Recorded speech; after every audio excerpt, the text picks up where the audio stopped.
Romans chapter 7. We're going to pick it up starting in verse 7. And if I haven't said it before, I'll say it today.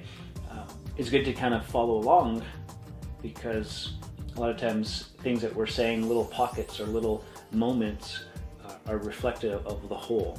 You know, we're not doing chapters and books at a time. We're doing paragraphs and parts of chapters. And so sometimes some of the thoughts, some of the ideas are interlinked from previous days. Devotions, and so just keep that in mind. So Romans 7, starting in verse 7. What then shall we say? That the law is sin? By no means. Yet if it had not been for the law, I would not have known sin. I would not have known what it is to covet if the law had not said, you shall not covet. But sin, seizing an opportunity through the commandment, produced in me all kinds of covetousness. For apart from the law, sin lies dead. I was once alive apart from the law, but when the commandment came, sin came alive, and I died. The very commandment that promised life proved to be death to me. For sin, seizing an opportunity through the commandment, deceived me, and through it killed me. The law is holy, the commandment is holy, and righteous, and good.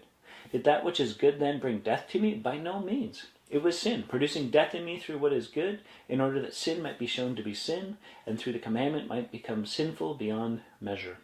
For we know that the law is spiritual, but I am of the flesh, sold under sin. For I do not understand my own actions. I do not do what I want, but I do the very thing I hate. Now if I do what I do not want, I agree with law that it is good. So now it is no longer I who do it, but sin that dwells within me. For I know that nothing good dwells in me, that is, in my flesh. I have the desire to do what is right, but not the ability to carry it out. For I do not do the good I want, but the evil I do not want is what I keep on doing. Now if I do what I do not want, it is no longer I who do it, but sin that dwells within me.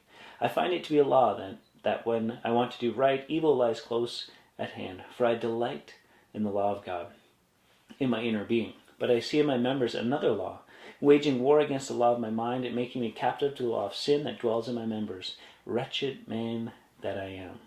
Who will deliver me from this body of death? Thanks be to God through Jesus Christ our Lord. So then I myself serve the law of God with my mind, but with my flesh I serve the law of sin.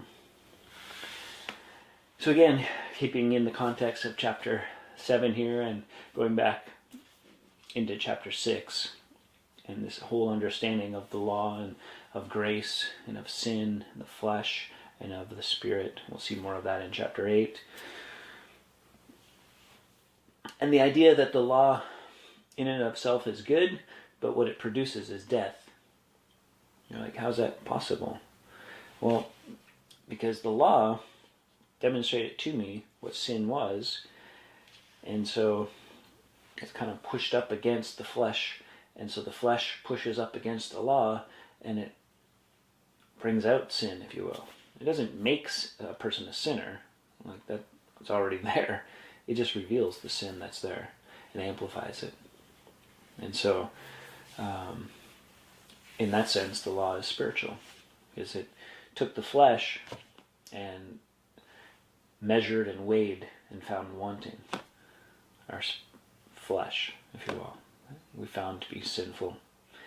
And so, saying, yeah, the law is good, it does all those things, and what it can't do is change the heart. And the flesh has that desire to do what's right, but not the ability to carry it out. That's what he says. So, the good I want to do that I don't do, and the evil I keep on doing, it's sin that keeps dwelling within me to keep me from doing good. It makes me and enables evil to continue. There's this battle. And I think it's pertinent to just sort of slow down for a second and not gloss over.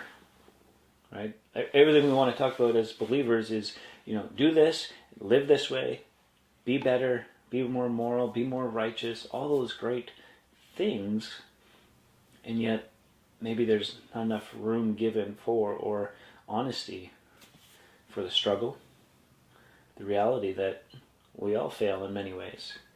Right? Paul is talking here, chapter 7 of Romans. He's talking about this battle within to do what's right but still doing wrong. Why do we think that we would escape such a battle?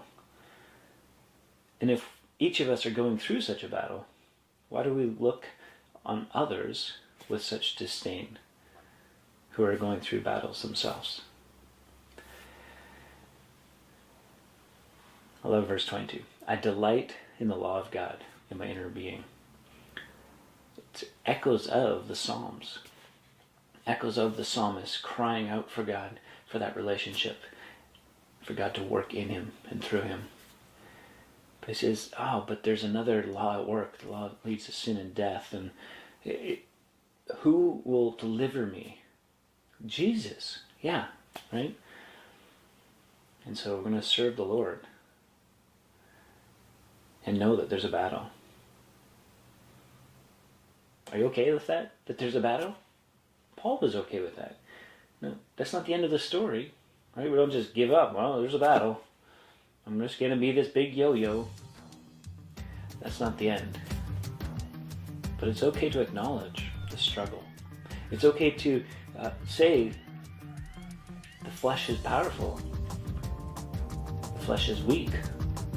How can it be both? Well, it has desires and urges and leading towards sin, and it's weak in being able to stop it. But thanks be to God through Jesus Christ our Lord. He saves us.